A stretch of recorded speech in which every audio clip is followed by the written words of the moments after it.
All right, let's do number 66.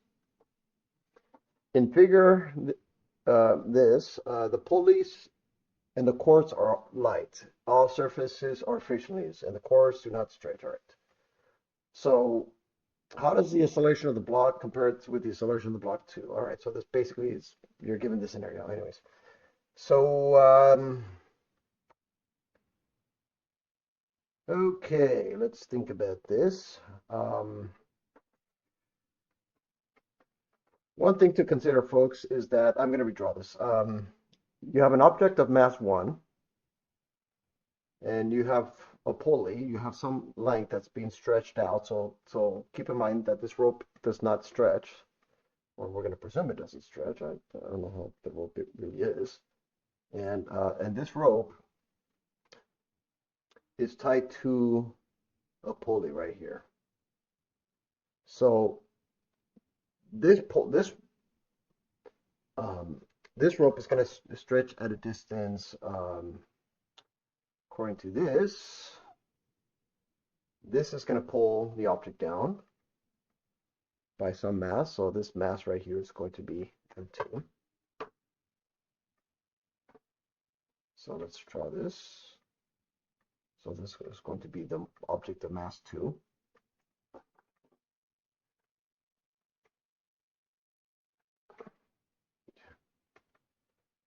Um,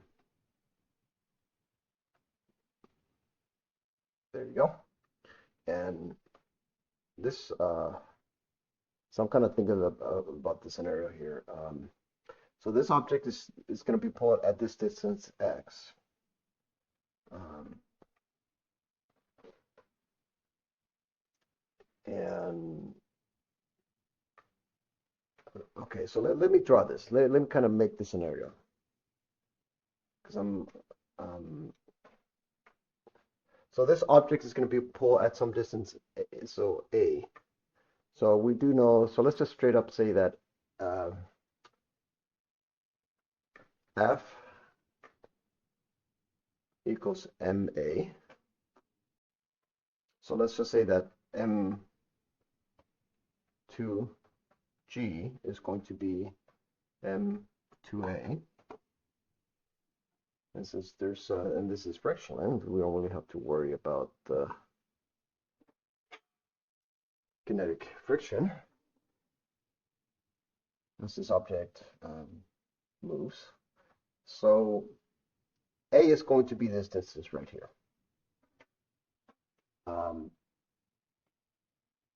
And as this object moves, this is going to pull down on the length. However, because it's a pulley, how does it move? You pull it down, that thing is gonna rotate this direction. It's gonna go this way, I think. So it's gonna pull at a distance down here. And L. This looks like they share the same.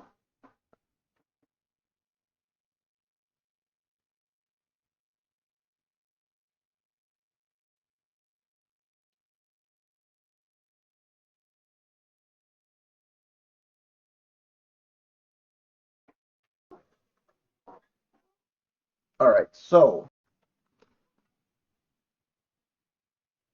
the object. All right, so I'm just gonna do the whole thing because this, I did solve for it and then I realized it's asking for A2. So 2 times the tension, and the tension is just going to be M1A1 because that's what we solved to. So 2 times the tension, M1A1 minus the gravity, because that's the other that's going to pull on the pulley, is going to be the acceleration of the object 2.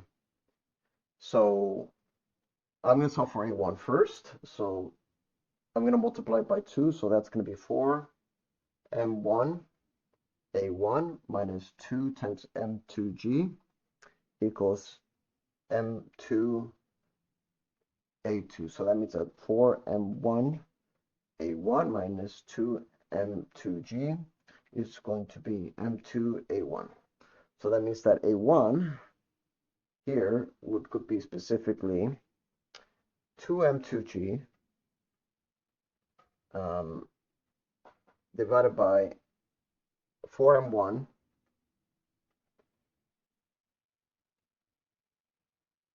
minus M2. And that's what I originally had. And for some reason, this does not match.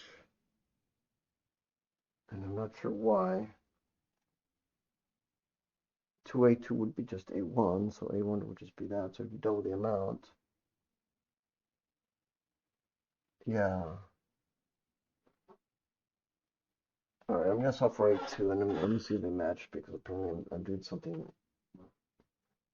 I don't know what I'm doing anymore.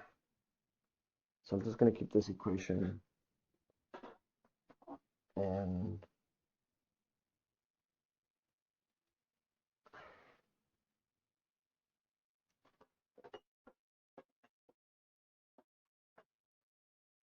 so I think I did do it right. There's no reason why I shouldn't. Anyway, regardless, folks, I'm going to use this equation. This is going to be the original setup, and I'm just going to double this, so that's going to be 4, and so 4A2 right there. So that's what's going to be. So that means that the object of the acceleration 2 is going to be M2G divided by M2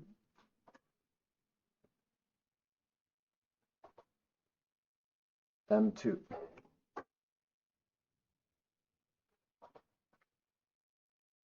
M2G divided by 4M1 plus M2. So, and so this is going to be A2.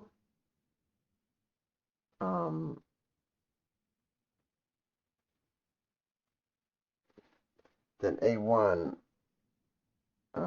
would be double, so we just divide by.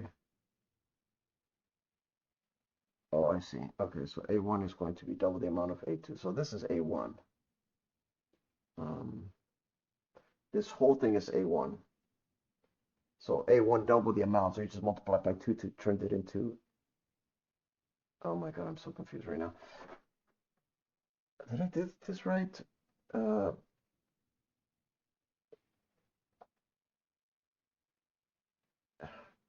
If this is A1, then if you double the amount, or no, half of it.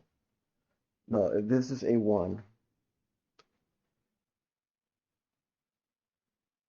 then you take half of it to make A2. Okay, so it does match. Okay, so I did do it right in the end. I'm just tired, folks. I just don't feel like doing these kinds of problems. All right, so there's another one. All right, so this two-part C. And this is why I'm not really a fan of these questions, because it's like, oh my, it's like they're asking. So I'm going to keep this formula right here for A2. And I'm just going to evaluate A2 in terms of like 1.30 times 9.8. That's 12.74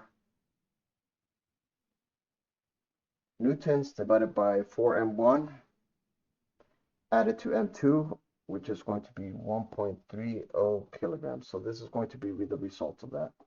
The other one, part C, what the fuck are they asking? Evaluate your answer for M1 being that you may find out. Shut up. Okay, just leave me alone. So 12.74 divided by 4 times what's M1? 0.550 added to 1.30. Forgive me, folks. I just don't want to be told how to solve it. I'd rather just figure it all out by myself, because that's much more beneficial anyways. So this would be 3.74 or 64 kilograms, or I mean meters per second square. And I'm not even high right now, and I'm just kind of tired. Oh my God, there's just yeah, it makes me want to cry right now. All right, part C. Before and there's part D. Well, what does the original? What does it want? Evaluate your answer for M1. What does the result from part B predict from was much less than one that? Um, if you're talking about this object, the more mass of this object, the less the acceleration of A2 is. And that's just the way how I'm going to interpret it. And what does the result predict if M1 approaches infinity? If A1 approaches infinity, that means that this whole thing would just approach. Let me write the notation. So the limit of A2 as M1 approaches infinity, this would result in just 0. All right, and there's a part E. Oh my God, there's a G. What does if M1 approaches infinity? Oh, if M1 is 0. Jesus. My brain is already tired. I don't want to. These are just so random. Okay, so this would if M1 is 0, then this would just then A2 would just be G. I can't even read anymore. Uh, what does the result if M1 is very much less than that? What does the result if M1 approaches infinity? What is the tension in the long chord in this last case? What's the last case? I don't know. I don't know. And then there's an E without doing party F, A, B, C, D, E, F, G. And then there's one more. Could you anticipate the answers? So if M1 is M2, or if M1 is 0, that means that there is no tension and that this whole thing is just being pulled down by gravity. Or yeah, or maybe there is, but whatever. And for F, what is the tension long in the last case? If this is infinity, if M1 is infinity, that means that T would be N1A1, because this is what it is. The acceleration times A1. So if this approaches infinity, then this approaches 0.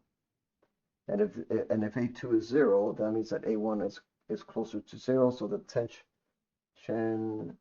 I don't know if this is true or not. This might be wrong, but I'm just gonna put that because I'm way too tired.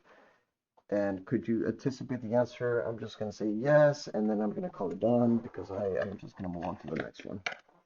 All right.